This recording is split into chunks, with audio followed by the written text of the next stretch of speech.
ક્યારે જોયું છે એક મોટો પરિવાર, હસતો રમતો પરિવાર ધીરે ધીરે વિખરવા લાગે છે, સંબંધો અચાનકથી તૂટવા લાગે છે. કારણ શું હોઈ શકે? સંબંધો ક્યારે બહારની હવાથી નથી બદલાતા, પરંતુ સંબંધો તો ઘરની અંદર ચાલતી રાજનીતિથી બદલાય છે. જ્યારે પોતાના લોકો વિરુદ્ધ કાન ભરવા માંડે છે, જ્યારે ઘરના કોઈ સભ્યની સફળતા પર ખુશ થવાને બદલે તેના પ્રત્યે ઈર્ષ્યા, જલન રાખવામાં આવે છે, કોઈ ત્રીજા વ્યક્તિની વાતને વર્ષોના વિશ્વાસ કરતાં વધુ મહત્વ આપવામાં આવે છે, ત્યારે ભલો મજબૂત અને મોટો પરિવાર તૂટી જાય છે. ઘર તો બહારના લોકો નથી તોડતા, પરંતુ ઘરની અંદર રહેલી ઈર્ષ્યા, અહંકાર, જીદ અને કાન ભંભેરણી તોડી નાખે છે.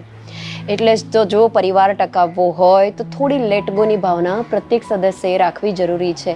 કોઈ ત્રીજા વ્યક્તિની વાત કરતાં વર્ષોના સંબંધને વધારે મહત્વ આપવું જરૂરી છે, અને ઘરના વ્યક્તિને ઈર્ષ્યાને બદલે પ્રેમ અને તેની સફળતા પર ખુશી આપવી જરૂરી છે. વાતો બહુ નાની છે, પણ બહુ મોટો ઇમ્પેક્ટ આપે છે, પણ બહુ જ ઓછા લોકો સમજે છે. આથી જ કહું છું કે ઘર બહારના લોકોથી નહીં, પરંતુ ઘરની અંદર રહેલી રાજનીતિ જ તોડે છે. સાચી વાત ને? જય શ્રી કૃષ્ણ.